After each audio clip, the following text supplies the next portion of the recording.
Hello અત્યારે ઉપસ્થિત થયા છે જગદીશદાસજી મહારાજશ્રી, જેઓ દંબાલ મંદિરના સંચાલક કરી રહ્યા છે અને જજંબામાં પોતાની એક નાની સરખી જે આશ્રમ બનાવી રહ્યા છે એ બાબતે અહીંયા ઉપસ્થિત છે.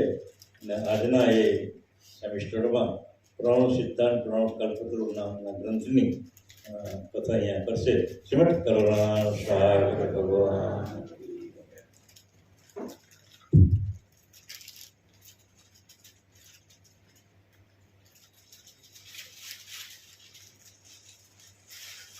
निज करता केवल कोल प्राण जाप बिनु जे हो सदचिद आनंद परम पद रहित तत्व जिनु देह.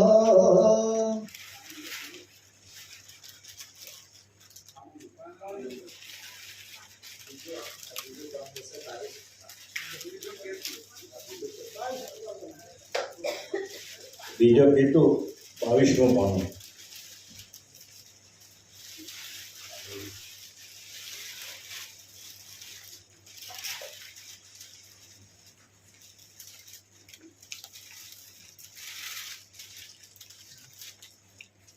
निज करता केवल कोल प्रणव जाप बिनु जे हो सदचिद आनंद परम पद रहित तत्व जिनु देह. परम श्रेष्ठ परम विशेष परम कृपाळु परम दयाळु दिव्य परम गुरु श्रीमंत करुणा सागर भगवान विश्वभરના મનુષ્ય દેહધારી ચૈતન અંશોને જ્ઞાનબોધ ઉપદેશ કરતા સ્વરચિત પરમ સિદ્ધાંત પ્રણવ કલ્પતરુ ગ્રંથના એવं દ્વિતીય ભવ બીજ ઉત્પન્ન કરન પ્રણવ કેતુ પ્રારંભતે. ભવ બીજ સજ્જનો અહીં પરમ કૃપાળુ જગતની ઉત્પત્તિ માટે પ્રથમ ભાવ બીજ કેમ કેમ ઉત્પન્ન થયો એ આશય આ દ્વિતીય કેતુની અંદર આપણને સમજાવે. નિજ કરતા કૈવલ કુલ પ્રણવ જાપ બિનુ જેહ. સૃષ્ટિનો સર્જનહાર એટલે જેને આપણે આદ સક્રદ સ્વરાજ કરુણેશ અને કૈવલ આ પંચ વિશેષણ જ્યાં અંગીકૃત થાય છે એને જ સૃષ્ટિના સર્જનહાર તરીકે વ્યાખ્યા પરમ ગુરુએ જ કરેલ છે. તો એ સૃષ્ટિના સર્જનહાર ને ઓળખવા હોય તો આ પ્રથમ ચોપાઈ એમ કહે છે કે પ્રણવ જાપ બિનુ જેહ. પ્રણવ નો જે જાપ છે એ પ્રણવના જાપ વગરનું સ્મરણ જ્યારે કરવામાં આવે એટલે પ્રણવની અંદર તો માલિકે ભાવબીજ એટલે કે જગતને ઉત્પન્ન કરવાનો ગુણ, એની ઐશ્વર્યતા, એની સામર્થ્યતા જે આપણ માનવ શરીરની અંદર પ્રણવ જે લેવાય અને મુકાય આ બંને પ્રણવને ઉહંગ પ્રણવ અને સુહંગ પ્રણવ તરીકેની વ્યાખ્યા સર્વ કોઈ જાણે જ છે. તો આ બંને પ્રણવની અંદર 84 તત્વો માલિકે મૂક્યા છે. પ્રણવમાં પણ 84 તત્વો છે. અને અહીં પ્રભુ આપણને એમ જણાવે છે કે માલિકને જ્યારે ઓળખવા હોય એને સાથે એકતા કરવી હોય તો એ પ્રણવ બિનુ દેહ, તે પ્રણવ વગરનો જે દેહ પરમ ગુરુ નું જે બ્રહ્માંડની અંદર પરમ કૃપાળુ નાનદાસ બાપજી પણ પોતે એમ કહે છે કે સોહમ સદગુરુ દેવ દેવાદિ દેવ દયાલ. એ સોહમ સદગુરુ બ્રહ્માંડની અંદર વ્યાપકના ન્યાય છે. તો વ્યાપકના ન્યાય સોહમ તાર માલિકે પ્રથમ ઉત્પન્ન કરેલો જ છે. અને એ સોહમ તારને જ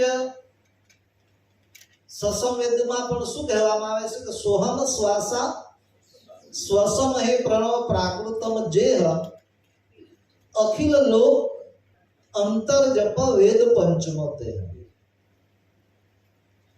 પાંચમો શ્વસમ વેદ જે તત્વ ઉત્પન્ન થયેલા છે, પ્રથમ પ્રકાશ બ્રહ્મ વૃત્તિના 3 મહાતત્વ, જેમાં વિકાસ રૂપ સોહમ પ્રણવ અને અવિકાસ રૂપ ઓહંગ પ્રણવ. વિકાસ રૂપ સોહમ પ્રણવ જે છે એ સોહમ પ્રણવ ની અંદર પણ 84 તત્વો છે અને અવિકાસ રૂપ ઓહમ પ્રણવ છે. એ અવિકાસ રૂપ ઓહમ પ્રણવમાં પણ 84 તત્વો છે. સજ્જનો વિકાસ રૂપ સોહમ પ્રણવ ને પરમ ગુરુ એમ કહે છે કે સોહમ શ્વાસા શ્વસન હે પ્રણવ પ્રાકૃતમ જેહ અખિલ લોક અંતર જપ વેદ પંચમતે. આ પાંચમો વેદ તરીકે એની જ વ્યાખ્યા છે. જ્યારે પ્રણવ કલ્પતરુ ગ્રંથ નું નામ પણ કેતુ તરીકેની જે વ્યાખ્યા થયેલી છે, કેતુ તરીકેની વ્યાખ્યા માં પણ છઠ્ઠા કેતુમાં એની વ્યાખ્યા આવે છે કે કેતુ એટલે ધાતુ, જે ધાતુ દ્વારા માનવ શરીરની બંધારણ થાય છે. એમ ગ્રંથ પુરુષ ની જે ઉત્પત્તિ થાય છે એ ગ્રંથ પુરુષની વ્યાખ્યા પણ પરમ ગુરુએ સુરતા રૂપી બાલિકા અને વિચાર રૂપી બાલક, આ બંનેના સંયોગ દ્વારા આ ગ્રંથ પુરુષની રચના કરેલ છે. એ પ્રણવ કલ્પતરુની અંદર પરમ ગુરુએ એનો ખુલાસો કરેલો છે. અહીં પ્રથમ ચોપાઈમાં એ કહેવા માંગે છે પ્રણવ જાપ બિનુ દેહ. તો આપણ શરીરની અંદર તો પ્રણવ ચાલે છે ત્યારે જ માનવ સજીવ છે કે નિર્જીવ છે એ પ્રણવ દ્વારા જ નક્કી થાય છે. તો કયો એવો પ્રણવ કે જેને પ્રણવ વિના કહેવામાં આવે છે? તેમ છતાં પણ સૃષ્ટિના સર્જનહારને ઓળખી શકાય, પોતાના સ્વરૂપને ઓળખી શકાય. તો એ પ્રણવ કેમ પ્રણવ વિનું થઈ જાય છે? પરમ ગુરુ એને કેમ એને પ્રણવ જાપ વિનો એવી વ્યાખ્યા કરી કે જેમાં ફક્ત ને ફક્ત એ પ્રણવ સમના ઘરમાં સ્થિર થઈ જાય છે ને જે પ્રણવની જે વ્યાખ્યા થયેલી છે એ જે 4 અંતઃકરણ વાળો જે પકડ વાળો જે પ્રણવ છે, જેમાં સ્થૂળ સૂક્ષ્મ કારણ મહાકારણ અને પરમ કારણની અંદર નચિંત અંતઃકરણ રહેલું છે. તો 4 અંતઃકરણ વાળો જે પ્રણવ છે એ વિકારી પ્રણવ છે અને એ વિકારી પ્રણવ થકી આપણો અત્યાર સુધીનું જીવન પણ સારધારથી આપણે ભજન કરવું હોય, જગત પક્ષનો વ્યવહાર કરવો હોય, તો એ વિકારી પ્રણવ થકી 52 અક્ષરની વાણીનો ઉચ્ચાર કરવો હોય, તો આ વિકારી પ્રણવ થકી જ આપણું જીવનનું નિર્વાહ પણ એમાં ચાલે છે. તો એ પ્રણવ જે છે એ પ્રણવને સમના ઘરની અંદર સ્થિર કરવા. અહીં પરમ ગુરુ એમ કહે છે, પ્રણવ જાપ બીનું, પ્રણવનો જાપ બીનું દેહ. માલિકને ઓળખવા માટે જે આ વિકારી પ્રણવ છે એ સમના ઘરની અંદર સ્થિર થાય. એટલે પ્રણવ જ્યારે મહદની એકતા વાળો થાય છે, મહદની એકતા વાળો થાય, મહદની એકતા વાળો થયેલો પ્રણવ હોય તો એ પ્રણવ ની અંદર જ્યારે નાસિકાથી બ્રહ્મરુદ્ર, જેને અમરવેલી પ્રણવ કહેવામાં આવે છે, એ અમરવેલી પ્રણવની અંદર પ્રભુનું સ્મરણ કરવું હોય અને એ માર્ગમાં જ સૂક્ષ્મ ગતિએ પ્રણવ ગમન કરતો હોય, તો પ્રથમ આપણને અનુભવમાં જે પ્રણવ આવશે, તો જ્યાં આપણે તિલક કરીએ છીએ, એ તિલક કરીએ છીએ એ માર્ગમાં જેમ અખંડ જ્યોત જલતી હોય અને જેમ ઝગમગતી હોય, એમ આપણને લલાટે એનો અનુભવ જણાશે. જ્યારે નાસિકાથી બ્રહ્મરુદ્ર સુધીના માર્ગમાં એ પ્રણવ ની વેગ ચાલતો હશે, ત્યારે આપણને પ્રથમ લલાટે એવો અનુભવ જણાય અને એ અનુભવ ના માર્ગે એને આપણે પોતાની સજાણ રૂપી વૃત્તિથી એને પકડીને એથી આગળ કયા ન્યાય અનુભવ થાય. સજ્જનો એ જ્યારે લલાટે ઝગમગતી જ્યોતિના જેવો અનુભવ આપણને જણાયો હોય, ત્યારે આપણને સમજવાનું કે જે વિકારી પ્રણવ છે એ સમના ઘરની અંદર સ્થિર થયો છે. ત્યાં સુધી એ વિકારી પ્રણવ સમના ઘરમાં સ્થિર થતો નથી. સજ્જનો, આ પ્રણવમાં પણ સૂક્ષ્મ ભાગે પ્રણવ લેવાય અને મુકાવાની ક્રિયા તો થાય જ છે. અહીંયા આજ્ઞા ચક્ર જ રહેલું છે. એ આજ્ઞા ચક્રથી જ પ્રણવ લેવાય અને મુકાય. નાસિકાના અગ્રભાગે જ પ્રણવની વેગની ગતિની આપણને ખબર પડે છે. પ્રણવ કેટલો સૂક્ષ્મ ચાલે, કેટલો મંદ થયો છે, એ નાસિકાના અગ્રભાગે જ એની આપણને જાણ થાય છે. બાકી અત્યારે પણ આપણે બેઠા છીએ તો પ્રણવ જે કોક એ નાભી કમળ સુધીનો પ્રણવનો વેગ તો ચાલુ જ છે. કદાચ નાભીએ મણિપુર ચક્ર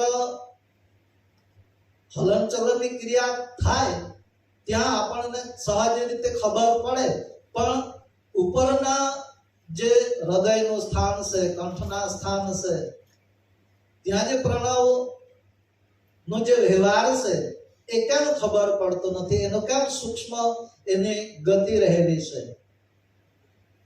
આ પ્રણવની ગતિ ક્યારે ખબર પડશે? જેમ જેમ પ્રણવની અંદર આપણી સુરતાનું જામણ થશે તો ધ્યાનની સ્થિતિમાં આપણને એનો અનુભવ જણાશે કે હૃદયના સ્થાનેથી પ્રણવ ઉલટે છે કે કંઠના સ્થાનેથી જ પ્રણવ ફરી પાછો ઉલટે છે કે નાભી કમળ સુધી પહોંચે છે.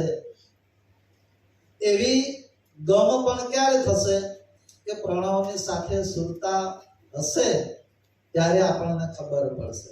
સજ્જનો, આ તો પ્રણવની સાથે નહીં થઈ. જ્યારે જે સૂક્ષ્મ માર્ગની જે વ્યાખ્યા થઈ પરમ ગુરુ પ્રથમ આપણને ચોપાઈમાં જણાવવા માંગે છે કે પ્રણવ જાપ બીનો દેહ. પ્રણવ વિના આપણે પ્રભુને કયા ન્યાય ઓળખી શકીએ? તો એનો અનુભવ કયા ન્યાય થશે કે પ્રથમ આપણે આ પ્રણવને સમના ઘરના અંદર સ્થિર કરતા શીખીશું. એ પોતાના સ્વ અનુભવમાં આવશે અને જ્યારે નાસિકાથી બ્રહ્મરુદ્ર સુધીનો અમરવેદી પ્રણવ સૂક્ષ્મ માર્ગે કયા ન્યાય ચાલે છે એની અંદર આપણે જ્યારે ઊભા રહેતા શીખીશું તો પરમ ગુરુ એમ કહે છે કે અબ આવત વ્યવહારમાં કાયમ પંથ અમાર. આ કાયમ પંથ વ્યવહારમાં તો છે જ.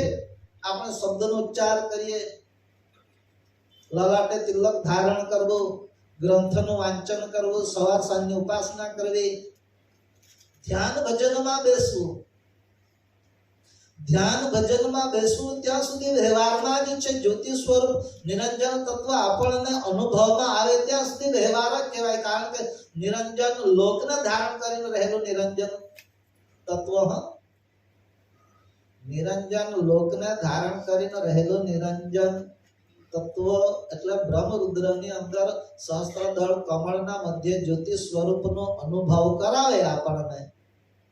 તો એ નિરંજન તત્વ દ્વૈતરૂપ જગતના પસારા માટે દરેક ઘાટની અંદર આપણા માનવ શરીરમાં પણ એ પરમ કારણ દેહની અંદર એ નિરંજન તત્વ માલિકે મૂક્યું જ છે. ઘાટથી ઘાટની પરંપરાને આગળ ચલાવવા માટે એમ દરેક ઘાટની અંદર એ પરમ કારણ દેહ તો પ્રભુએ મૂક્યા જ છે.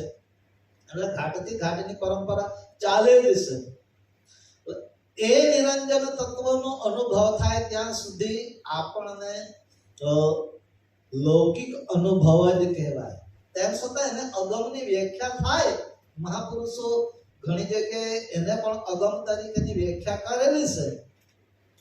પણ પ્રણવની અંદર જે નિરંજન તત્વ પ્રભુએ મૂક્યું છે એ અહીં જે વ્યાખ્યા ભાવબીજની થાય છે એ ભાવબીજની વ્યાખ્યાની સાથે એ પ્રણવમાં મૂકેલા 84 તત્વોનો સંબંધ એમાં છે. સજ્જનો ઘાટની અંદર પરમ ગુરુએ સત્સંગ વેદમાં પણ ખુલાસો કર્યો છે કે ભાલ તિલકનો વિષય આગલા કથાના સત્સંગના વિષયની અંદર આવ્યો. તેમાં પરમ ગુરુ પણ એમ કહે છે કે નાસિકાના અગ્રભાગે દ્રષ્ટિને સ્થિર કરવી અને નાસિકા લલાટના ભાગે પણ દ્રષ્ટિને સ્થિર કરવી. આ દ્રષ્ટિ સ્થિર થશે તો આ દ્રષ્ટિની સાથે જ ચૈતન અંશની આંખ જેને કહેવાય, જેને સુરતા મૂરતા, જેનો અંકુરી સામ્રતતા કહીએ છીએ, એ જ મૂળ સ્થિર થાય છે. દ્રષ્ટિ સ્થિર થતાની સાથે એ સ્થિર થાય છે. તો એ જ ન્યાય લલાટે જ્યારે સ્થિર થશે અને કદાચ ભાલ તિલકનો નમૂનો આપણે પ્રથમ સુરતા મૂરતામાં ધારણ કરવાનો છે. ભજન કરવાનું, જેને ધ્યાન ભજન કરવા માટે શરૂઆતની અંદર બેસવું હોય તો પ્રથમ ભાલ તિલકનો જ નમૂનો સુરતા મૂરતામાં ધારણ કરવાનો અને એ સુરતા મૂરતામાં ધારણ કર્યા પછી કૈવલ ધામનું આલોચન કરી અને ત્યાં પણ ભાલ તિલકનો નમૂનો આપણે ધારણ કરી શકીએ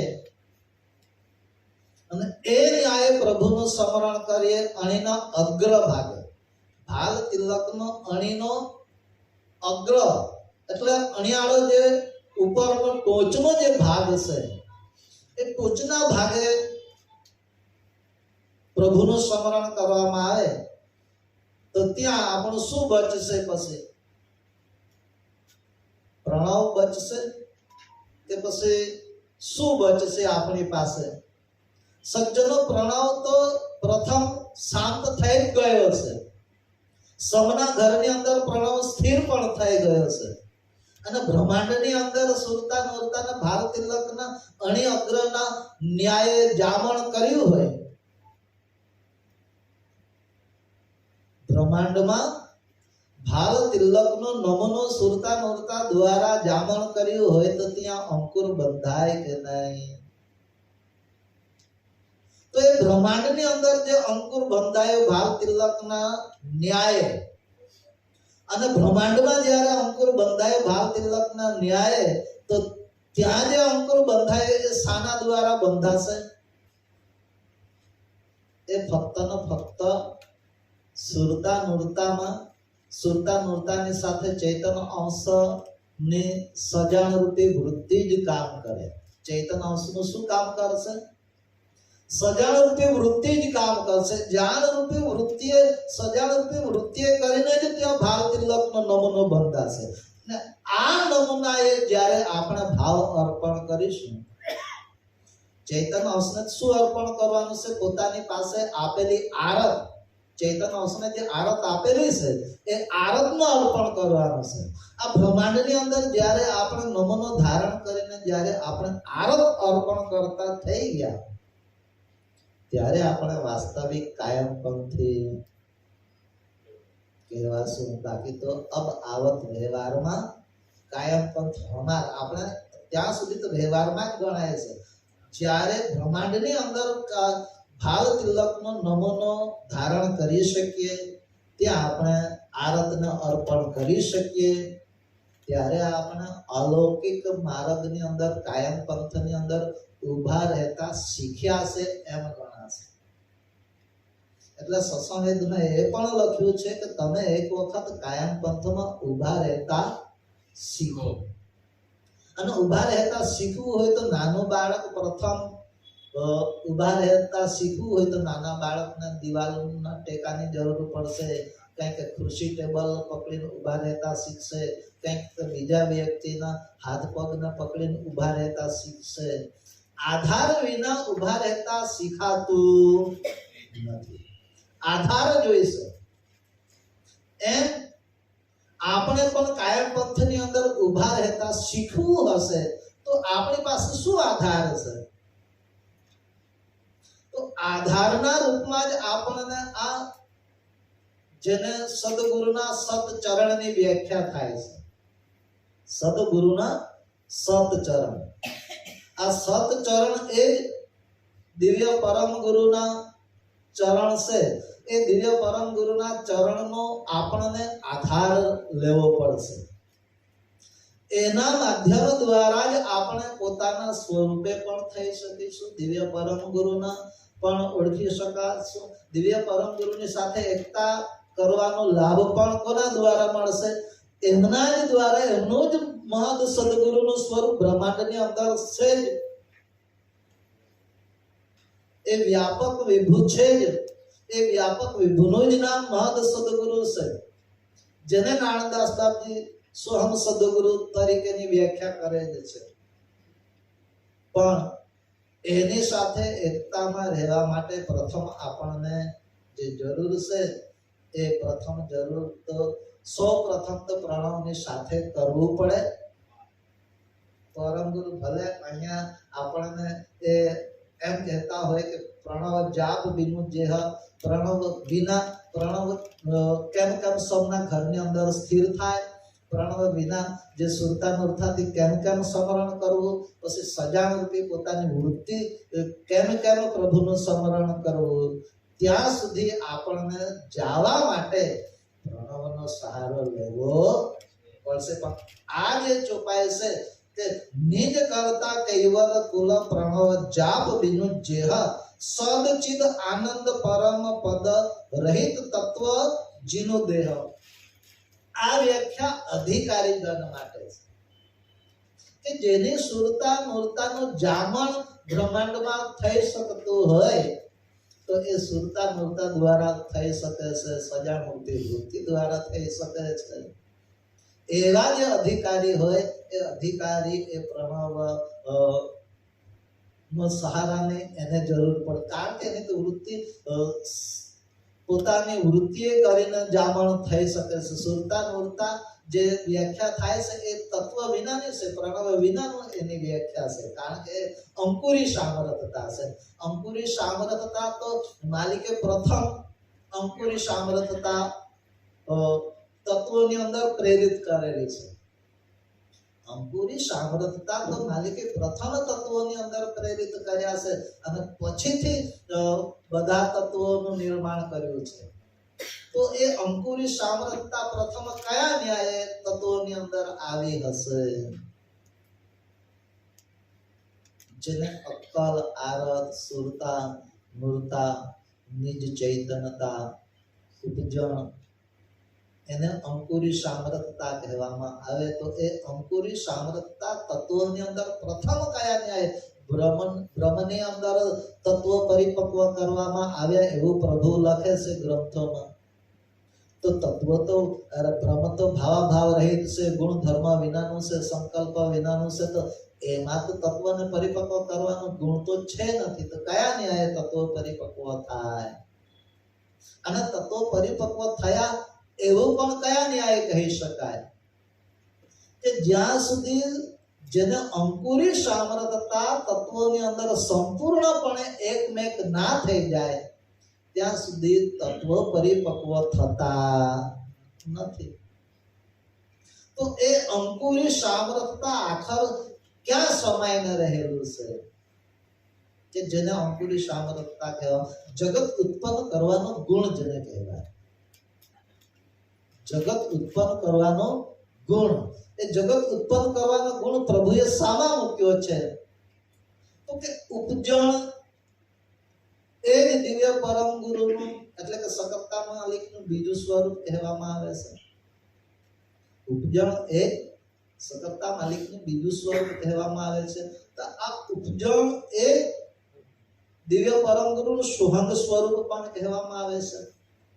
તો આ સોહંગ સ્વરૂપની અંદર જ જગતને ઉત્પન્ન કરવા માટેનો ગુણ સમાયેલો છે. અને આના દ્વારા જ 84 તત્વો પણ પરિપક્વ થાય છે. આ 84 તત્વો અણિયાળા થયા, અણિયાળા કર્યા પછી માલિકે પ્રથમ દ્વૈત રૂપ જગતના પસારાનો અંકુર, પ્રથમ નિરંજન પુરુષનો અંકુર બાંધ્યો એવું વ્યાખ્યા થયેલી છે.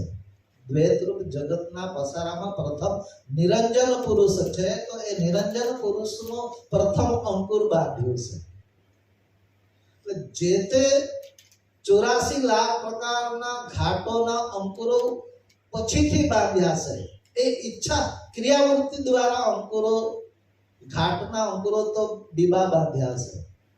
પણ પ્રથમ જે અંકુરનું જામણ તત્વોની અંદર કયા ન્યાય આવ્યું? તો તે છે સોહંગ રૂપી જીવન.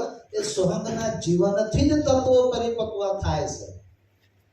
અને સોહંગના જીવન એ સકર્તા માલિકના જેટલી જ સામરથતા વાળું છે.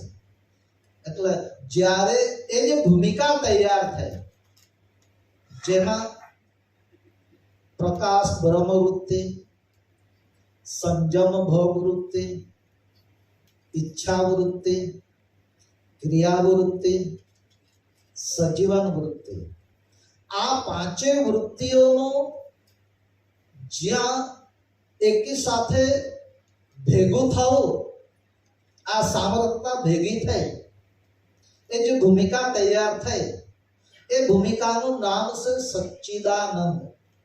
એ ભૂમિકાનું જે નામ શું છે? સચ્ચિદાનંદ. આ સચ્ચિદાનંદ રૂપી કંદની અંદર જ આ ગુણ છે. અને આ કંદ પ્રભુએ અવ્યક્તના ન્યાયે મૂક્યો છે. અને એને પણ અદ્વૈતનો મુદ્દો ત્યાં પણ છે. અદ્વૈત એને કહેવામાં જ આવે છે. પણ એ અવ્યક્તના ન્યાય છે. અને એ હંમેશા અવિગતને સ્પર્શીને રહેલું છે. કોને સ્પર્શીને રહેલું છે? અવિગત. અવિગત વ્યાખ્યા સોહંગના સ્વરૂપને, જે દિવ્ય પરમ ગુરુનું સોહંગ સ્વરૂપ, એને પણ અવિગત જ કહેવામાં આવે છે. દિવ્ય પરમ ગુરુનું જેને વાસ્તવિક સ્વરૂપ કહેવાય એ પરમ વિશેષ અંશ સ્વરૂપ એ પણ અવિગત જ છે.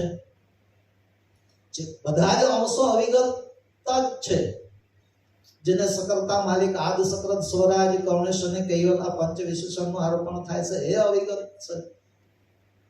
એમ અવિગત ક્યાં ક્યાં આરોપણ થાય તો કે વિકાસ રૂપી સોહમ પ્રણવ એને પણ અવિગતનો સંગી છે અને અવિકાસ રૂપી ઓહંગ પ્રણવ એ પણ અવિગતનો સંગી છે.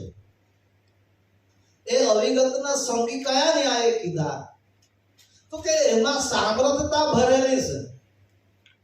સકર્તા માલિકને ઓળખાવી શકે, સકર્તા માલિક સુધી આપણને આપણી સુરતા ચૈતન્ય અવસરની સુરતા ઉર્તાને ત્યાં પહોંચાડવા માટે એ સામ્રતતા ભરેલી છે. સોહમનું જીવન એમાં પ્રેરિત થયેલું જ છે.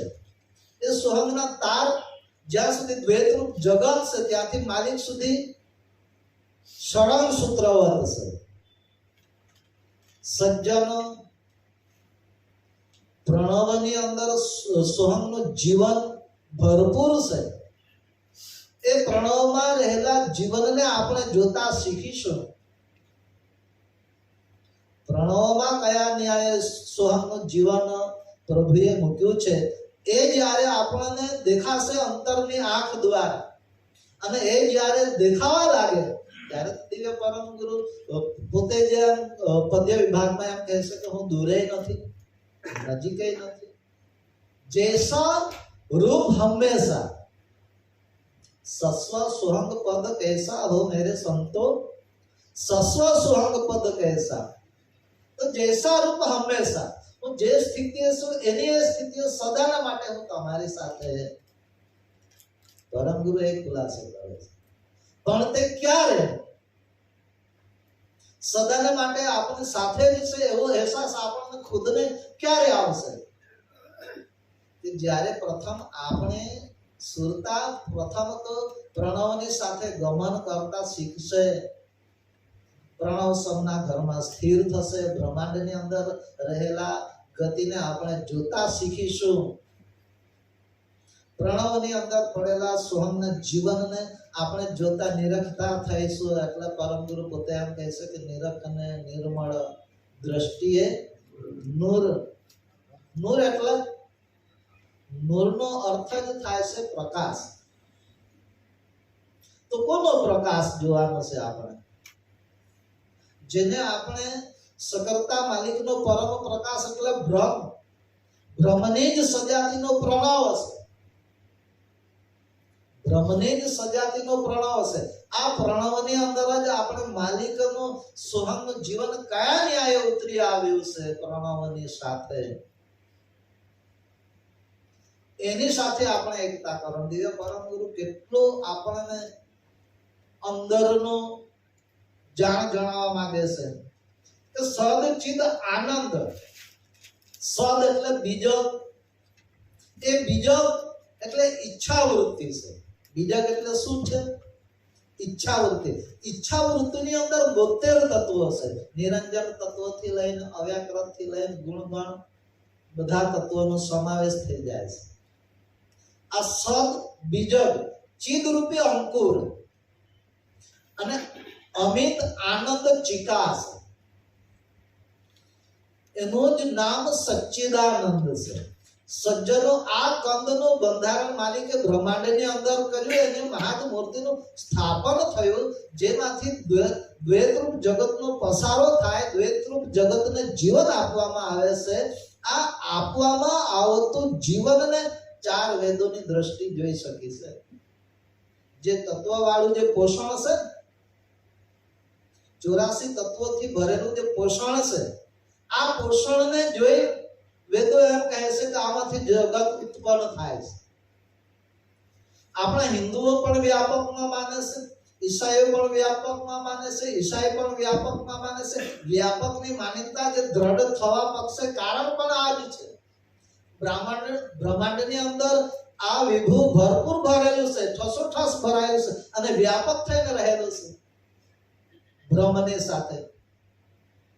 તો આ તત્વવાળા જીવન જે છે, તત્વવાળું જે પોષણ છે, પોષણ માંથી જગતની ઉત્પત્તિ થાય છે, જગતને ઉત્પન્ન કરવાનો ગુણ અને પોતાની અંદર ફરી પાછું સમાવી લેવાનો ગુણ એ પ્રભુએ સામા મૂક્યો છે? વિકાસ અને અવિકાસ. અવિકાસ રૂપી ઓહંગ પ્રણવની અંદર જ આ ગુણ મૂકી દીધો છે. વિચાર કરજો કે અવિકાસ રૂપી ઓહંગ પ્રણવ જે છે એ ઓહંગ પ્રણવમાં જ વાણી પણ લય થઈ જાય છે. આપણે જે અત્યારે શબ્દનો ઉચ્ચાર કરીએ એ શબ્દનો ઉચ્ચાર આપણે આપણા ઘટની અંદર પ્રથમ અનુભવ કરવાનો છે કે વાણી કયા ન્યાયે પોતાના માં સમાઈ જાય છે. જે આ ચાર વાણીના સ્ટેપ જે કહેવામાં આવ્યા છે, પરા, પશ્યંતિ, મધ્યમાં અને વૈખરી, આ ચાર વાણી પણ સામા સમાય જે નિહંગ થયેલો પ્રણવ જેને કહેવામાં આવ્યો એ જ મૂળ ઓહંગ પ્રણવ જ છે. જ્યાં કબીર સાહેબનો મુદ્દો રહેલો છે, સાર શબ્દ રહેલ કારણે નહીં અક્ષર, એ મૂળ ઓહંગ પ્રણવ જ છે. એ મૂળ કયો પ્રણવ છે? ઓહંગ જ છે, પરમ ગુરુના ન્યાય. અને એ ઓહંગ પ્રણવને ધારણ કરીને રહેલું ચૈતન્ય અંશનું અહંગમય શરીર છે.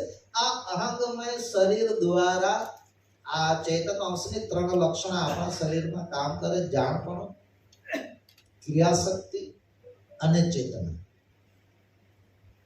સજ્જનો, આ ત્રણેય લક્ષણ વ્યાપક થઈ જાય છે આપણા શરીરમાં. આ ત્રણેય લક્ષણ વ્યાપક થવાનું કાર્ય કોના દ્વારા વ્યાપક થાય છે? આ પ્રણવ દ્વારા જ વ્યાપક પણ થાય છે. હવે વિચાર કરો કે એ ઓહંગ પ્રણવને શિર પર, જેને સોહમ શ્વાસા કહેવામાં આવે, સોહમ શ્વાસા શ્વસન નહીં પ્રણવ પ્રાકૃતમ, જે એ ઓહંગ પ્રણવની ઉપર સોહમ પ્રણવ હતો છે. સજ્જનો, જે તત્વોને જગતને ઉત્પન્ન કરવાનો ગુણ અને લય કરવાનો ગુણ, આ જ્યાં શબ્દો સમાય છે એ વિકાસ રૂપી ઓહંગ પ્રણવ દ્વારા જ જગતની ઉત્પત્તિ થાય છે. અને ફરી પાછું જગતને સમાવવું હોય તો પણ એ ઓહંગ પ્રણવમાં જ સમાઈ જાય છે. આપણા બધાનું આમ તો નિરંજન લોક સુધીનું પોષણ જ મૂળ આનું કહેવાય. નિરંજન લોકથી તે મૃત્યુલોક, અને મૃત્યુલોકથી જમીનના પેટાળની અંદર બીજા 14 લોક છે. એ 28 લોકનું જીવન જ મૂળ ઓહંગ પ્રણવનો કહેવાય. તેમ છતાં આપણે બ્રહ્માંડની અંદર તો મહદ છે, એટલે મહદને કોઈ દિવસ દોષ લાગતો નથી. તો એ ન્યાયે પણ ખરેખર એ ઓહંગ પ્રણવમાં જ આ 14 લોકને ઉત્પન્ન કરવાનો ગુણ અને 14 લોકને સમાવવાનો ગુણ, એ 14 લોક પણ જે લય થાય અને ઉત્પન્ન થાય એ અષ્ટ અંગી શક્તિલોક એ જમીનના પેટાળમાં રહેલા છે 14 લોક, અને અવ્યાકૃત શક્તિલોક એ બ્રહ્માંડમાં રહેલા છે. અવ્યાકૃત શક્તિલોકથી ઉત્પન્ન થયેલા જે લોક છે એને સ્વર્ગલોકની વ્યાખ્યા કરેલી છે. એ ક્રમે ક્રમે ઉત્પન્ન થાય અને ક્રમે ક્રમે લય પણ થાય. સજ્જનો, જ્યારે નિરંજન લોકમાં રહેલા નિરંજન પુરુષને પણ પ્રશ્ન કેમ ઉત્પન્ન થયો? પોતે પરમ કારણ દેહની અંદર રહેલા પુરુષને પોતાનું સ્વરૂપ ભૂલાવી દીધું, અને સૃષ્ટિનો સર્જનહાર કોણ છે તેની સૂઝ કેમ નિરંજન ના રહી? એને અંદરથી પ્રશ્ન કેમ થયો કે હું કોણ છું અને મારાથી આ સાણી શક્તિ, આ 3 ગુણ કોણે ઉત્પન્ન કર્યા? જો ઉત્પન્ન કરવા વાળું હું જ હોય તો મને એની ખબર હોવી જોઈએ. આ પ્રશ્ન એમને કેમ ઉત્પન્ન થયો? આ મહદ વિકાસ આકાશ કોણે ઉત્પન્ન કર્યું? મને કોણ ઉત્પન્ન કર્યું? આ સાણી શક્તિને કોણ ઉત્પન્ન કર્યું? આવો જે પ્રશ્ન નિરંજન પુરુષને કેમ થયો?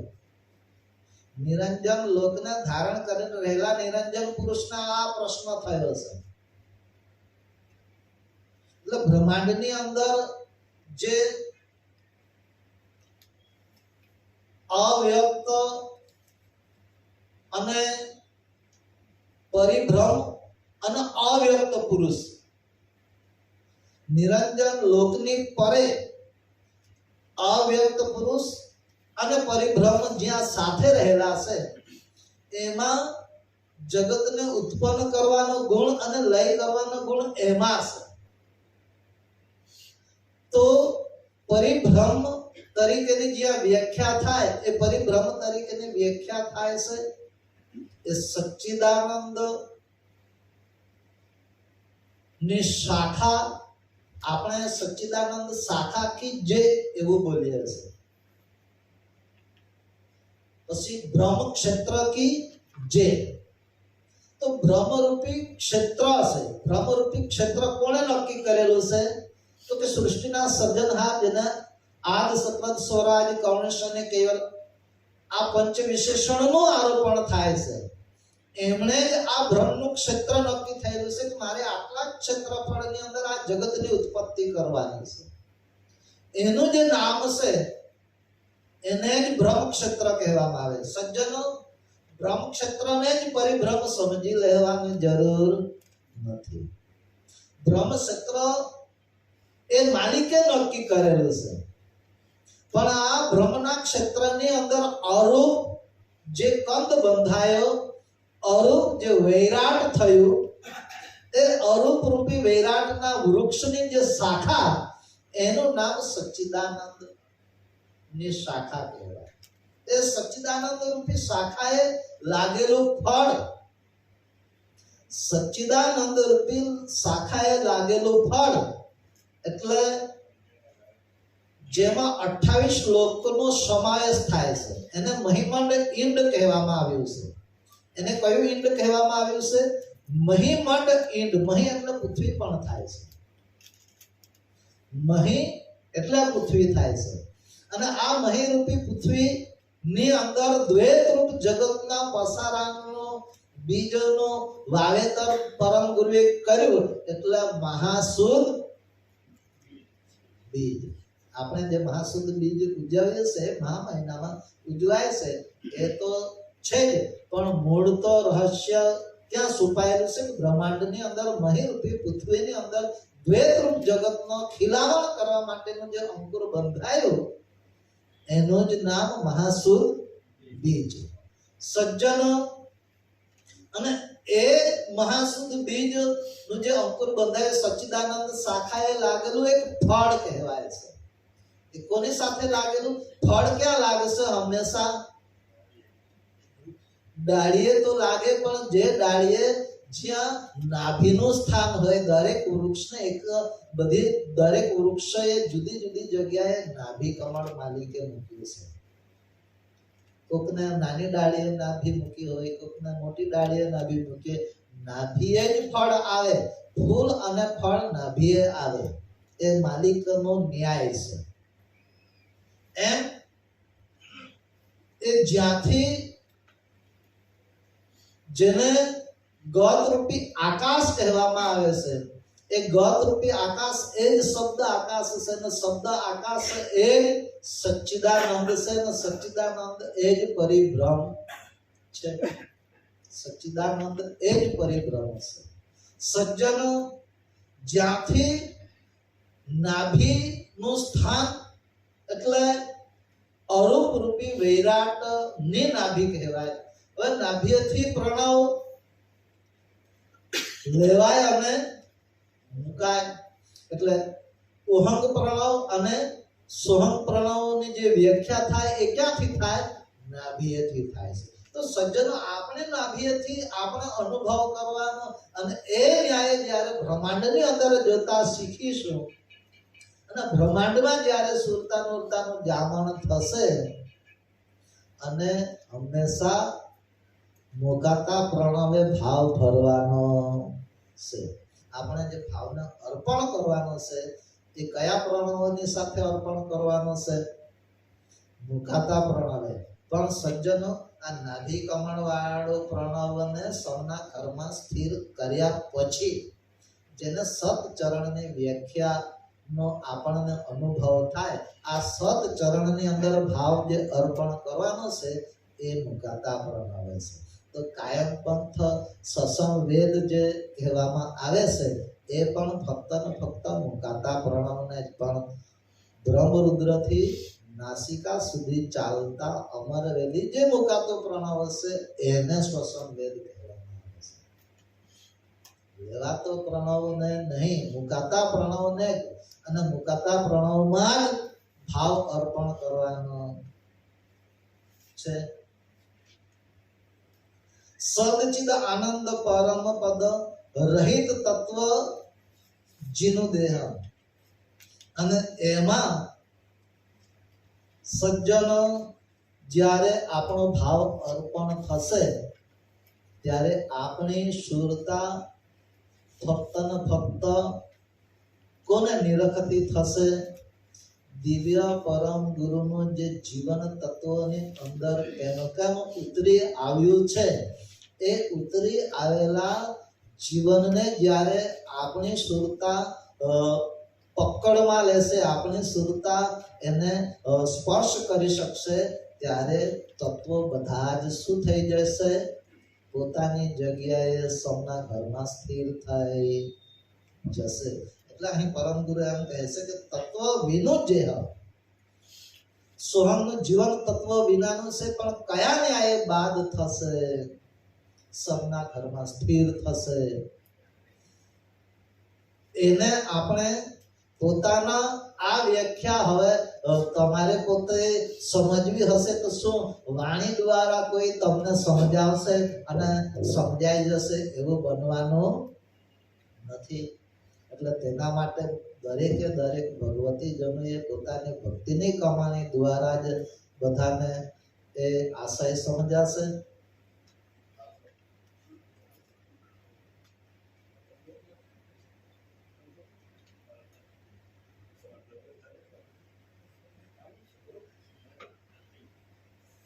तत्व नाम और गुण बेन जेह जेहि अदबद अज भाल दिव्य देह वे बेन जेनु तत्व हुकम कुल ख्याल.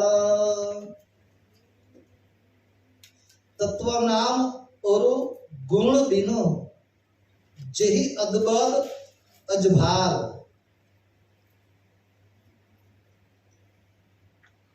તત્વનું નામ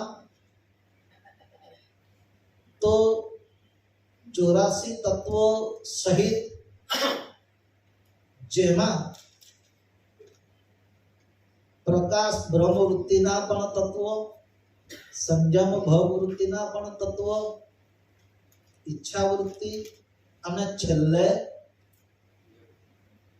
માલિકની અંશ વૃત્તિ સહિત 84 તત્વો પૂર્ણ થાય છે.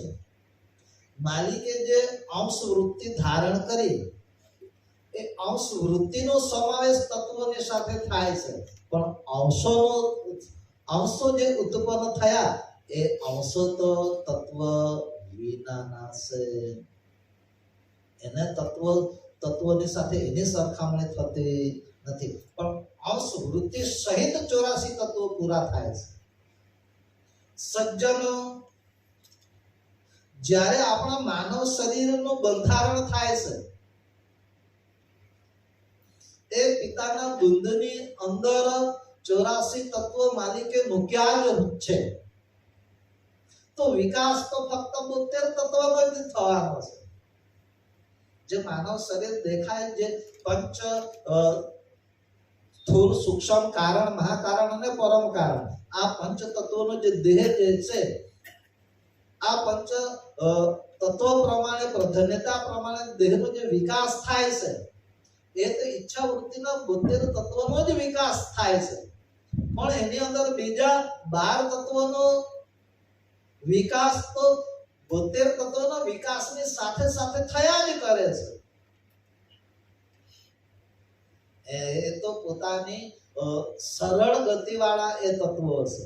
એને 72 તત્વો જે વિકાસ થાય એ ન્યાય એને વિકસિત થવાની જરૂર પડતી નથી. એ તો એની સ્થિતિ પ્રમાણે 72 તત્વો જેમ વિકાસ થાય એ ન્યાય 12 તત્વો એમાં સમાવેશ થયેલા જ હોય છે, એ માલિકની રચના છે. પણ 84 તત્વો વિના ઘાટ ઉત્પન્ન થઈ શકે. 84 તત્વો સહિત એમાં અંકુરી સામર્થ્યતા પણ હોય.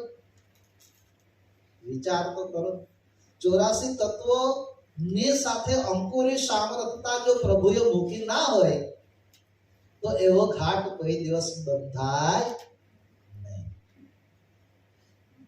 એટલે વિશ્વ બ્રહ્મ મહાનિધિ ગ્રંથમાં પણ એ વ્યાખ્યા કરેલી છે. જ્યારે બાળકનો જન્મ થાય અને બાળકનો જન્મ થયા પછી માલિકના બંધારણ પ્રમાણે બાળકને જન્મ થતા કદાચ સમય મર્યાદા વધી પણ જાય તો એ બાળકના શરીરમાં પોખાયેલા પ્રાણવાયુઓ જે છે, જેને 10 પ્રકારના વાયુ કહેવામાં આવે છે, આ 10 પ્રકારના વાયુઓ નિષ્ક્રિય થઈ જાય. નિષ્ક્રિય થઈ જાય તો ચેતન અંશ એમાં પ્રવેશ કરી શકતો નથી. સજ્જન, હવે એ વિચાર કરો કે પેલા 10 વાયુઓ નિષ્ક્રિય થાય કયા ન્યાય? એમાં જે શરીર ગતિપણું હતું એ કયા ન્યાય નાશ થાય? તો મૂળ આ શરીરના બંધારણની અંદર જેને અક્કલ, આરત, સુરતા, નૂરતા, નિજ ચૈતન્યતાનું ઉપજન, આ જે ઐશ્વર્ય સામર્થ્યતા જે કહેવામાં આવે, આ ઐશ્વર્ય સામર્થ્યતા જ તત્વોની સાથે નાશ થઈ જાય છે. મર્યાદાથી સમય કદાચ વધી જાય તો એ 10 પ્રકારના વાયુઓ છે, વાયુઓ જે પકડ કરે એ પકડ કરવાની જે સામર્થ્યતા હતી એ મૂળ આ અંકુરી સામર્થ્યતાએ કરીને જ આ પ્રણવોની અંદર પકડ કરવાની સામર્થ્યતા હતી.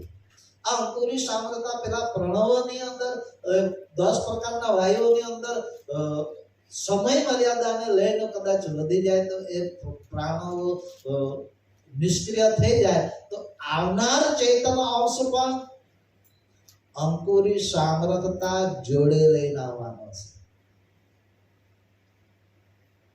ચેતન અંશ જે આવવાનો છે, શરીરને જે ચલાવવા વાળો જે અધિકારી છે, એ પણ બહારથી જ્યારે એની સાર સંભાળ લેશે ત્યારે એ જ અંકુરી સામર્થ્યતા જોડે લઈને આવશે. શરીરની અંદર જે ગર્ભની અંદર માતાના ઉદરની અંદર જ્યારે બાળકનું જામણ થયું તો તેમાં પણ અંકુરી સામર્થ્યતા વિના ઘાટ બંધાતો નથી. એટલે એ અંકુરી સામર્થ્યતાએ કરીને તો પ્રારબ્ધ બંધાયો. એટલે લોકો કહે છે કે બાપના જેવો જ ચહેરો છે. એવું શું કામ કહેવામાં આવે છે કે અંકુરી સામર્થ્યતા એમાં હતી, એને લઈને તો વિકાસ થયો, એનું પ્રારબ્ધ બંધાયું, એનું આરબલ પણ એનું જ નક્કી થયેલું છે. એટલે મહાપુરુષો શું કહે છે કે જા પલકી બુંદ પડી તાકા લખ્યા લે, પલ ન વધે પલ ન ઘટે શિર કુટે અને. જે વખતે જામણ થયું બુંદ તે વખતે જ એમાંથી જન્મ થનાર બાળક કેટલું જીવશે તે નક્કી થઈ જાય છે. એટલે ત્યાં સાબિત થાય છે કે અંકુરી સામર્થ્યતા દૂધની અંદર પ્રથમથી આવેલી હતી, એને લઈને ઘાટ પરિપૂર્ણ થયો. ચેતન અંશ તો બહારથી જ આવે છે, જન્મ બાળકનો જન્મ થયા પછી જ આવે છે. એટલે બાળક જન્મ થયા પછી જ્યારે ચેતન અંશ બાળકની અંદર પ્રવેશ કરે, એને સાર સંભાળ લે, ત્યારે એ જ અંકુરી સામર્થ્યતા ચેતન અંશ જોડે લઈને આવે છે. બહારથી જે જોડે લઈને આવ્યો અંકુરી સામર્થ્યતા, ત્યારે શરીરની અંદર પોખાયેલી સામર્થ્યતાને બહાર કાઢવાનું કામ કરે છે. એટલે મહાપુરુષો શું કહે છે કે 5 કોઠી છે, એકમાં ઘઉં છે, એકમાં જાર છે, એકમાં ચોખા છે, બીજામાં સોના.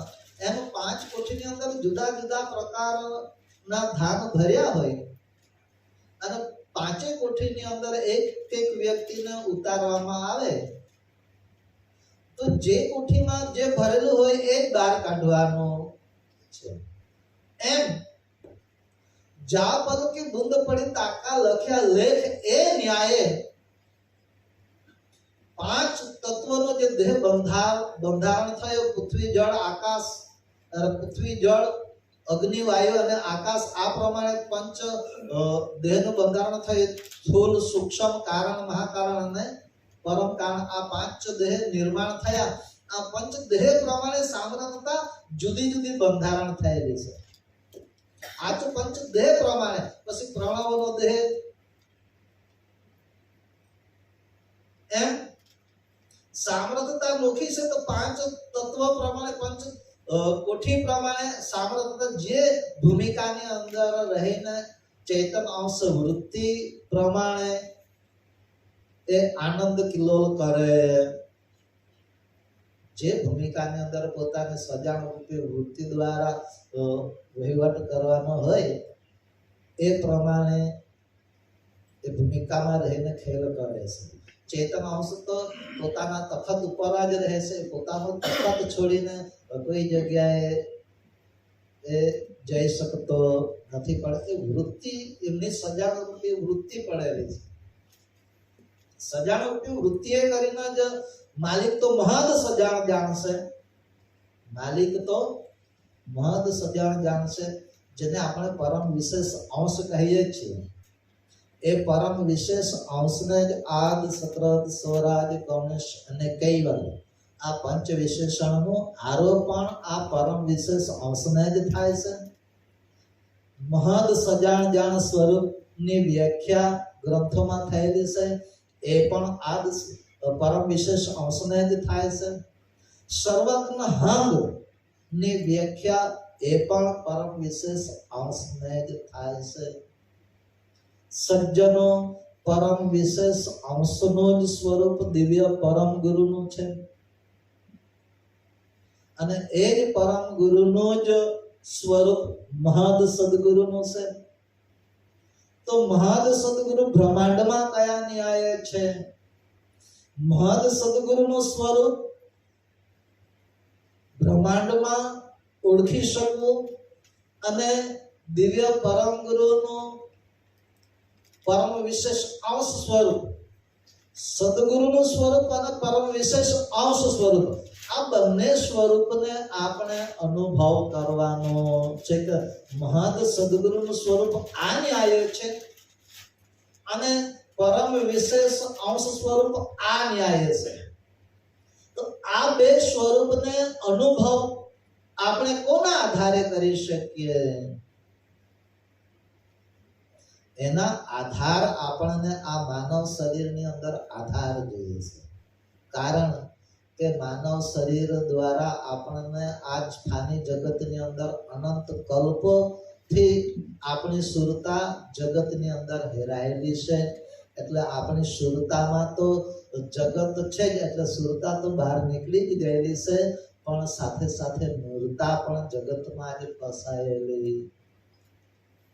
સુરતામાં તો માયા, એ માયાથી સુરતા પણ ઘેરાયેલી જ છે, પણ એ જ માયાથી નૂરતા પણ ઘેરાઈ ગયેલી છે. તો આ સુરતા નૂરતાની અંદર હવે કોનું જામણ કરવું પડે? તો જેનું જામણ કરવા પક્ષે આપણને પરમ ગુરુ સમજાવવા માંગે છે, જે ગતિ બક્ષિસ કરવા માંગે છે, એ ફક્ત ને ફક્ત ભાલ તિલક ઉર ધરે. પરમ ગુરુ શું કહે છે કે મારું ભાલ તિલક ને તમે ઉરમાં ધારણ કરો. ઉરમાં એટલે અંતરમાં, અંતર રૂપી હૃદય થાય. અંતર રૂપી હૃદય એટલે ભાવ. સાચો જે ભાવ આપણને, અને ભાવની વ્યાખ્યા શામાંથી પ્રગટ થાય છે? તો કે આરત. આરત એ પ્રાકૃત ભાષા છે અને ભાવ એ ગુજરાતી ભાષા છે. ભાવના પ્રકાર પડશે, જ્યાં જેવી જરૂરિયાત છે તેવા પ્રકારનો ભાવ આપણા માનવ શરીરની અંદર કોઈએ પ્રયત્ન કરવો પડતો નથી. બિના પ્રયત્ન એ જ્યાં જેવો ભાવ હોય, જ્યાં જેવી કર્મ કે જ્યાં જેવો આપણો કર્મનો સંબંધ હોય કે જ્યાં જેવો ન્યાય લાગુ પડતો હોય એ પ્રમાણેનો આપણી જરૂરિયાત પ્રમાણે આપણા શરીરમાં કુદરતી સ્વિચ એવી મૂકેલી છે, ઓટોમેટિક જેને કહેવામાં આવે, એ ઓટોમેટિક સ્વિચ એવી મૂકેલી છે કે જરૂરિયાત પ્રમાણે આપણા શરીરની અંદર ભાવ ઉત્પન્ન થઈ જાય છે. લેશ માત્ર ભાવ કયા ન્યાયે પરિવર્તન થઈ જાય છે એની પણ આપણને સૂઝ પડતી નથી. કદાચ કોઈક જગ્યાએ શરીરના સંબંધ પ્રમાણે કોઈના ભાઈના ઘરે જવાનું થયું હોય તો ત્યાં તેવા પ્રકારનો ભાવ ઉત્પન્ન થાય. કોઈ સંતના શરણમાં જવાનું થાય તો ત્યાં એ પ્રમાણેનો ભાવ ઉત્પન્ન થાય. અને કદાચ આપણે જ પોતે ધ્યાનની સ્થિતિમાં રહેવું હોય તો કેનકામાં જગત પક્ષના વ્યવહારથી અલગું થવું એ પણ કળ પોતાની ભક્તિની કમાણીથી પોતાની પાસે એ જવાબ સદગુરુ આપશે, જે બ્રહ્માંડમાં અત્યારે પણ પ્રત્યક્ષપણે આપણી ઉપર દયા કરીને રહેલા છે. એ જ સદગુરુ દ્વારા આપણે કેમ સૌના ઘરમાં પ્રણવને સ્થિર કરી શકીએ, પોતાના સ્વરૂપની સાથે ઓળખવા, પોતાના સ્વરૂપને ઓળખવા માટે કેમ ગતિએ પ્રણવને સ્થિર કરવો. અને જ્યારે પ્રણવ સ્થિર થાય ત્યારે ભાગ ત્યાગની લક્ષણા જે આપણે કરવાની છે એ ભાગ ત્યાગની લક્ષણા કરતી વખતે દરેક વ્યક્તિ પોતે એકલા જ હોય, દરેક વ્યક્તિ પોતા એકલા જ હોય. તે વખતે કોણ બીજાને કહે કે તું આને બાદ કર કે આનાથી તું વર્જિત થા, આમ રીતે ઉપરામ થાય, એવું બીજું કોઈ સલાહ આપવા વાળું તો ત્યાં હોતું નથી. અને કદાચ એ વિષય વાણી દ્વારા સમજાય એનો પણ નથી. ફક્ત ને ફક્ત અનુભવના માર્ગે આપણે એને ભાગ ત્યાગ કરવાનો છે. કયા માર્ગે ભાગ ત્યાગ કરવાનો છે? અનુભવના માર્ગે. તો એ અનુભવનો માર્ગ જ આપણને સદગુરુ આપશે. તો સદગુરુ જ આપણને સત્ય વસ્તુ બતાવશે. નારાયણદાસ બાપજી ગુરુ મહિમામાં કહે છે કે સદગુરુ સત બતાવે, નિર્ણય કરી જોઈએ અને નિર્ણય કરાવશે કે મારું પોતાનું સ્વ સ્વરૂપ એટલે ચૈતન્ય સ્વરૂપ આવું છે અને ચૈતન્ય થકી જ ચૈતન્યતા છે. એ વ્યાખ્યા તો સવારમાં પણ થાય ને દિવ્ય પરમ ગુરુ ગ્રંથોમાં કરેલી જ છે. ચૈતન્યને અંશ થકી જ ચૈતન્યતા છે. ચૈતન્યતા વ્યાપક શરીરમાં કયા ન્યાય થાય છે અને પોતાના સ્વ સ્વરૂપની અંદર કેમ સમાવવું એ ગુણ હવે કોણ વ્યક્તિને સમજાવે? એ તો દરેક વ્યક્તિએ પોતે જ સાધના કરીને પોતાની ભજનની ગતિ સદગુરુની પાસે આજીજી કરીને માગણી કરીને અચરતબાઈ કેમ દિવ્ય પરમ ગુરુને રીઝવી શકે કે ના, મારે દિવ્ય પરમ ગુરુને ઓળખવા જ છે, મારે દિવ્ય પરમ ગુરુના દિવ્ય સ્વરૂપનો અનુભવ કરવો જ છે. એ રીતે હઠ પકડી અંતરના હૃદયમાંથી ઉદ્ગાર કાઢ્યા છે.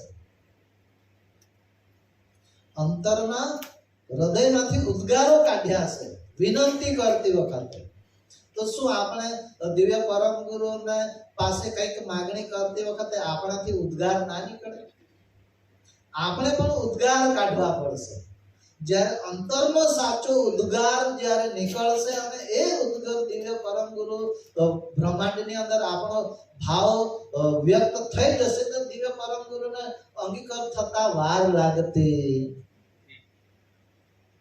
ઉદ્ગાર બહાર નીકળશે ને એ ઉદ્ગાર દિવ્ય પરમ ગુરુને ટચ થશે, સ્પર્શ થશે. એકલા વાણીની અંદર તો જેમ વિલાપની વ્યાખ્યા થાય છે, વિલાપ એટલે કે રડવું.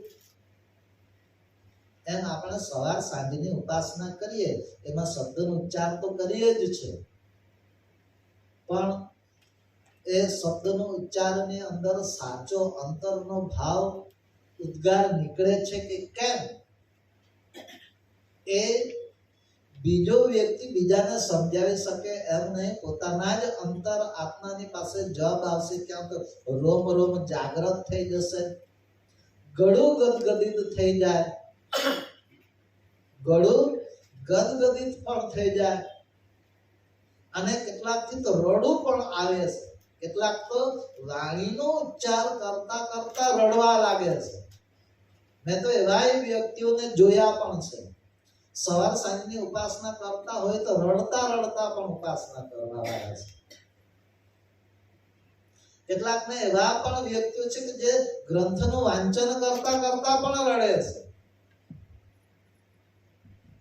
તો ઉદ્ગાર જ્યારે બહાર નીકળશે ત્યારે આપણી અંદર રહેલી વેદના ઠલવાશે. વેદના જ્યારે ઠલવાશે તો વેદનાની અંદર જરૂરિયાત હશે. આપણને જે પોતાના સ્વરૂપને ઓળખવા માટેની માગણી રૂપી જે જરૂરિયાત આપણે પરમ ગુરુની પાસે માગણી કરેલી છે કે મારે પોતાના સ્વ સ્વરૂપનો અનુભવ કરવાનો છે, તમે મને ગતિ બક્ષિસ કરો, એવી જે કંઈક માગણી છે એ ઉદ્ગારમાંથી નીકળશે, હૃદયમાંથી નીકળશે. અને એ હૃદય જ્યારે આપણે ઠાલવતા આપણને આવડી જશે વાણી દ્વારા, અને એ વાણી દર વખતે આપણે બોલીએ જ છે કે મહેર કરી મોય દિવસની અંદર 2 વખત બોલીએ, સવાર અને સાંજે. અને તે પણ હવે તો મારી જ ઉંમર 50 ની ઉપર થઈ ગઈ, હજુ સુધી એ પ્રમાણે આપણે ઉદ્ગાર કાઢતા શીખીશું નહીં ત્યારે આ ઉપાસના કરતા આપણને કેટલો સમય માંગશે. આપણે ભક્તિની કમાણી આ ઉદ્ગાર કાઢતા આપણને આવડી જવું. આટલા સમયથી આપણે ભક્તિ કરતા હોઈએ તો આપણથી તો હવે દિવ્ય પરમ ગુરુ તો આપણી નજરોની એટલે કે અંતરની દ્રષ્ટિથી નિરખતા આવડી જવું જોઈએ. પ્રતીતિ આપણને પોતાની ભક્તિની કમાણીની પ્રતીતિ ખુદને થવી જોઈએ. અને ખુદને જ્યારે ભક્તિની કમાણીની પ્રતીતિ થશે ત્યારે જ આપણી અંદર કંઈક અંશે નિર્ભયપણું આવશે. પોતાની થયેલી સાચી ભક્તિની કમાણી જ્યારે પોતે જોતા શીખશે, અને જોતા શીખશે એટલે એની અંદર નિર્ભયપણું આવે. અને નિર્ભયપણું આવ્યા વિના બીજા કોઈને એમ કોઈ કહી શકે નહીં કે પાપ તારો પ્રકાશ જાડેજા, ધર્મ તારો સંભાળ, તારી નાવડીને હું ડૂબવા નહીં દઉં. આ ભવસાગર માંથી મારી પોતાની નાવડી તો તરી જ જશે, પણ મારી સહારે આવેલો બીજો વ્યક્તિ પણ તરી જશે એવો ખુદને પણ વિશ્વાસ હોવો જોઈએ. એવો પોતાને વિશ્વાસ આવે ત્યારે પોતાને ભક્તિની કમાણીને પોતે જાતે જોતા શીખે. અને પોતાની ભક્તિની કમાણીને જોતા શીખ્યો હોય તો પોતાની ભક્તિની કમાણીથી બીજો તરી જશે એવો પણ બીજાને પોતાને વિશ્વાસ હોવો. એટલા માટે પરમ ગુરુ એમ કહે છે કે તારણ તરણ નાવ મહંત.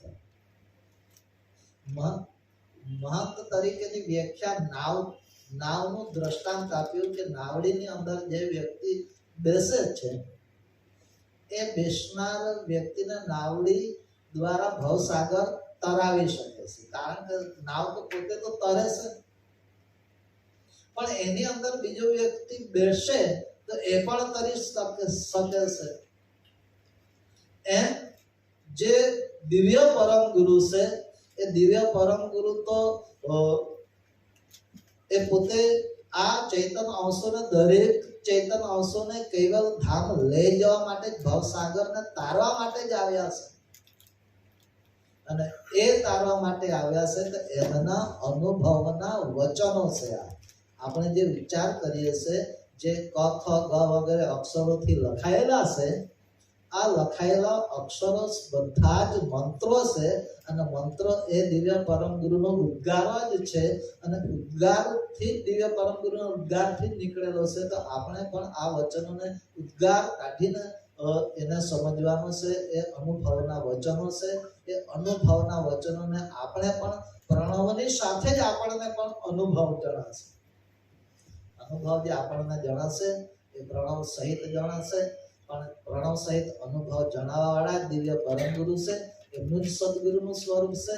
અને એ જ દિવ્ય સદગુરુના સ્વરૂપની સાથે એકતામાં રહી શકાય તેના માટે જ આ ઉમરા ગામનો ટ્રસ્ટ મંડળના દરેક ભગવતીજનોને એવો ભાવ થયો કે કૈવલ્ય જ્ઞાન યજ્ઞ શિબિર કૈવલ જ્ઞાન યજ્ઞ શિબિરની અંદર જેટલા ચૈતન અંશો ભાગ લઈ શકશે એ બધા જ ભક્તિના કમાણી વાળા જ હશે અને ભક્તિની કમાણી વાળા જ અહીંયા આવીને ભાગ પણ લઈ શકવાના છે. બાકી તો આખું અમારા ગામ તો આમ તો ઘણું મોટી સંખ્યા ના ભગતો છે, પણ અહીંયા જેટલા ભાગ લઈ શકશે એ બધા ભાગ્યશાળી અને ભક્તિની કમાણી વાળા અને સાથે સાથે દૂર દૂરથી આવવા વાળા ભગવતીજનો પણ એવા જ ભગવતીજનો આવીને ભાગ લેશે કે જે કંઈક જાણવાની જિજ્ઞાસા વાળા હશે, કંઈક વધારે ભક્તિ દિવ્ય પરમ ગુરુને કેમ ઓળખી શકીએ, પોતાના સ્વરૂપને કેમ કેમ ઓળખી શકાય એવા જિજ્ઞાસુ જનો જ આવવાનો ભાગ લેશે. એટલે વિશેષ બધું ના કહેતા પરમ ગુરુ ભગવાન કરુણા સાગરની સાથે દિન પ્રતિદિન આપણે અંતરનો નાદ ઉદ્ગાર કેમ કેમ દિવ્ય પરમ ગુરુને આપણે કાઢી શકીએ, એને વિનંતી કરી શકીએ અને એની સાથે આપણે એકતામાં રહી શકીએ. તો ઉદ્ગાર કાઢવાનો ભાવ રાખો અને સુરતા નૂરતાની અંદર ભાલ તિલકનો નમૂનો ધારણ કરતા શીખો. ભાલ તિલકનો નમૂનો ધારણ કરીને પ્રભુનું સ્મરણ કરવામાં આવશે, લક્ષ્મણ જામણ કરવામાં આવશે, ભાવ અર્પણ કરવામાં આવશે. તો દિવ્ય પરમ ગુરુ કેમ ત્રાટકની વિદ્યા દ્વારા સામેનો વ્યક્તિ આપણી નજીક આવે એમ દિવ્ય પરમ ગુરુનું સ્વરૂપ પણ આપણને એનું દિવ્ય સ્વરૂપ પણ દેખાય. એ ન્યાયે ભાલ તિલકની અંદર નમૂનો ધારણ કરતા દરેક ભગવતીજનોએ તમારે અમારે બધાએ શીખવાનું જ છે અને આ માનવ શરીર દ્વારા આજીવન શીખવાનું કહેવાય. માનવ શરીર દ્વારા આજીવન શીખવાનું જ કહેવાય છે. કારણ કે આપણે તો મૃત્યુલોકમાં છે, મૃત્યુલોકમાં એટલે સામાન્ય ચૈતન અંશમાં જ મૃત્યુલોકના દરેક ઘાટમાં સામાન્ય જ ચૈતન અંશ છે. એટલે ચૈતન અંશની અંદર તો અજ્ઞાનતા ભરેલી જ છે. તેમ છતાં પણ દિવ્ય પરમ ગુરુ જ્યારે આપણને ગતિ બક્ષિસ કરવા માટે તૈયાર થતા હોય, એની આપણી ઉપર કરુણાની દ્રષ્ટિ હોય, ત્યારે એમની સાથે આપણે એકતા કરવા માટે જો ભાવ ધારણ કરીએ તો એ આપણે એક ડગલો એમના તરફ ભરીશું તો દિવ્ય પરમ ગુરુ આપણા તરફ 10 ડગલા આગળ ભરે એમ છે. એટલે વિશેષ વધુ ના કહેતા પરમ કૃપાળુ ભગવાન કરુણા સાગર અને મહાન તપસ્વી જેવા રઘુરાતાપી જે સમર્થ પુરુષ છે, સ્વંગ સ્વરૂપના હિમાયતી પુરુષ કહેવાય, એમના સાનિધ્યની અંદર આપણે જ્યારે ધ્યાન ભજન કરીશું, કંઈક ગ્રંથનું વાંચન કરીશું અને દિવ્ય પરમ ગુરુના જ્ઞાનને સમજવા માટેનો ભાવ ધારણ કરીશું, એ સમર્થ પુરુષો આપણને ગતિ બક્ષિસ કરશે. સ્નંદ કરુણા સાગર ભગવાન आद्य शक्रत सुराज करुणेश्वर करता की जय, कृष्ण स्वामी महाराज की जय, संत करुणा सागर भगवान की